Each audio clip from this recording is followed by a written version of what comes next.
Hello and welcome to the Lolly Investor Programme. We're back on the streets. This time we're at Temple Place near the Victoria Embankment. And the reason for that is because of the weather vane up there. And the reason for that is because this week I'm going to talk about bonds, which, as I'm going to explain, act as a kind of weather vane for stock markets and the broader economy.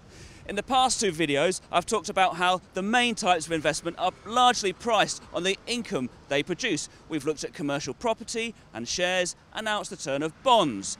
Bonds are also known as fixed income or fixed interest stocks, so you can immediately tell that income is pretty important to them as well. But what are bonds? Bonds are a form of tradable loan issued by companies and governments when they wish to raise money. They're tradable, which means that, like shares, they can be bought and sold on an exchange. They're loans, which means that bond investors are lending the money to the company or government. In return, they receive a fixed level of interest known as a coupon, plus the promise of their money back when the bond matures. There's a lot more certainty to bond coupons than there is to share dividends. Nevertheless, professional investors and fund managers spend a lot of time checking the credit worthiness of a bond issuer. Will the company or government have enough money to pay the coupons and repay the debt? It's a really important question. As we've seen in the Eurozone debt crisis, entire countries like Ireland and Greece have effectively gone bust and been unable to pay bond investors what they're entitled to.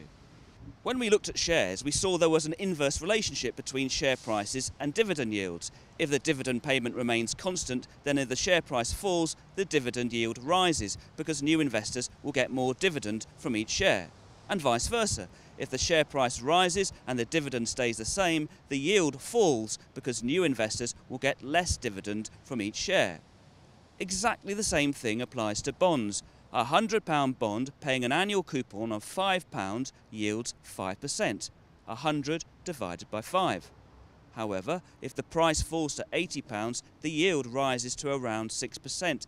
That's because getting £5 from an £80 bond is obviously a higher level of income than getting £5 from a £100 one. Similarly, if the bond rises to £120 and is still paying a £5 coupon, the yield falls to around 4% because there is less income coming back for each pound invested. Investors pay even more attention to government bond yields than they do to share dividend yields. This is because bonds are extremely sensitive to changes in interest rates and inflation, which makes them a really good weather vane for the economy. This is how it works.